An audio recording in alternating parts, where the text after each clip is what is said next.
শুধু কি এক নাসিরউদ্দিন পাটোয়ারি? এর মধ্যে কোন স্বাধীনতা আছে? হ্যাঁ, রাজনৈতিক বক্তব্য কিভাবে দিতে হয় জানে? রাজনৈতিক মঞ্চের নেতা বলা যায়? স্বাভাবিক রাজনীতিকে এরা ধরে রেখেছে? এরা ধরে রাখে নাই। একটা দল যারা স্বাধীনতার সময় বাংলাদেশের বিপক্ষে ছিল, তারা এই বেয়াদবদেরকে সৃষ্টি করার মূলে ছিল। আজকে তারা এই বাংলাদেশের বেয়াদব তন্ত্র নাজিল করেছে। এবং কেউ যদি বলে যে বাংলাদেশে এখন বিরোধী দলে 2টা দল, 3টা দল, 4টা দল, এটা আমি বিশ্বাস করি না। দল হইল বিরোধী দলে একটা, ওটা হলো জামাত শিবির। এখানে এই যে নতুন যে ছাত্র সংগঠন করে জাতীয় রাজনীতিতে এনসিপি নামক দলটা তারা সৃষ্টি করেছে, বাস্তবিক পক্ষে আপনি যদি একটু ভালোভাবে বিশ্লেষণ করেন, এরা একে একাকার হয়ে গেছে ওই জামাত শিবিরের নেতৃত্বে। তাহলে বাংলাদেশে ফ্যাসিস্টের বাহিরে পক্ষ এখন 2টা। একটা হইল জামাত শিবির পক্ষ, আরেকটা হইল জিয়া রহমানের নেতৃত্বে, খালেদা জিয়ার নেতৃত্বে বাংলাদেশি জাতীয়তাবাদ পক্ষ। এবং এই পক্ষের নেতৃত্বে একটা রাজনৈতিক মোর্চা, যাদের সঙ্গে আমাদের রাজনৈতিক মিল রয়েছে।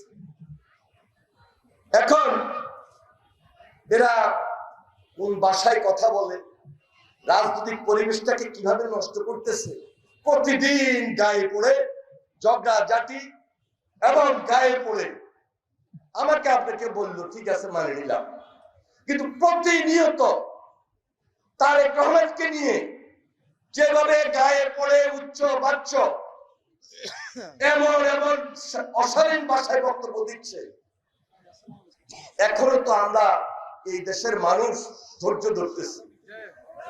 আমাদের ধৈর্যের বাঁধ কিন্তু এখনো ভেঙে যায় নাই। এই কারণে ভাঙে নাই, কারণ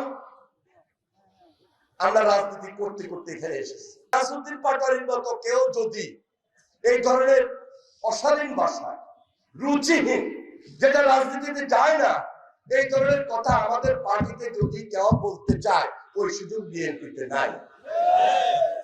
এবং তারেক রহমান এই ব্যাপারে খুব সজাগ এবং সতর্ক।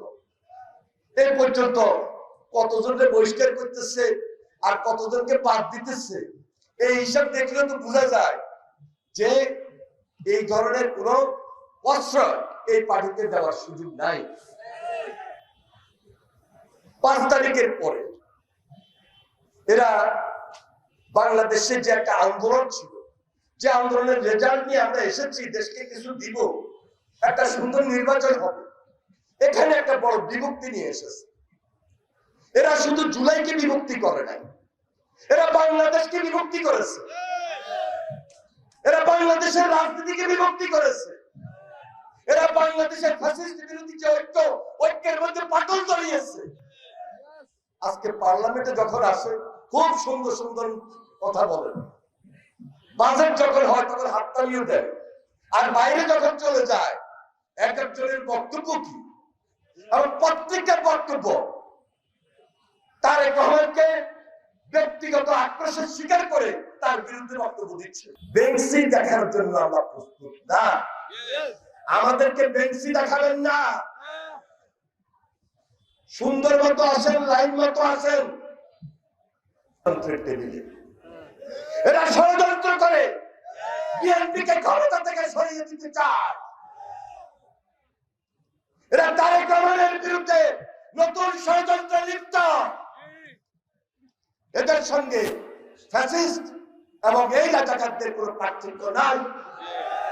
এরা স্বাধীনতার সময় কি ভূমিকা করেছে, কি ভূমিকায় লিপ্ত ছিল, দেশের বিরুদ্ধে ষড়যন্ত্র কখনো করেছে। তাই আজকে সাধারণ মানুষ, আমার বিএনপির প্রত্যেকটা জায়গার নেতা কর্মী, আমরা যারা আছি সজাগ থাকতে হবে।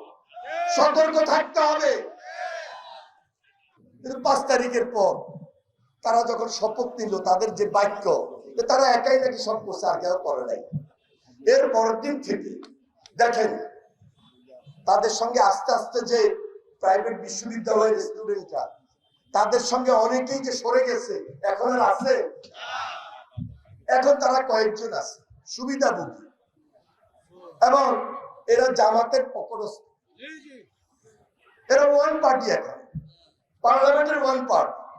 যদি জামাতের সঙ্গীও না হইতেন তাহলে আজকে এই পার্লামেন্টে আসাও কষ্ট ছিল।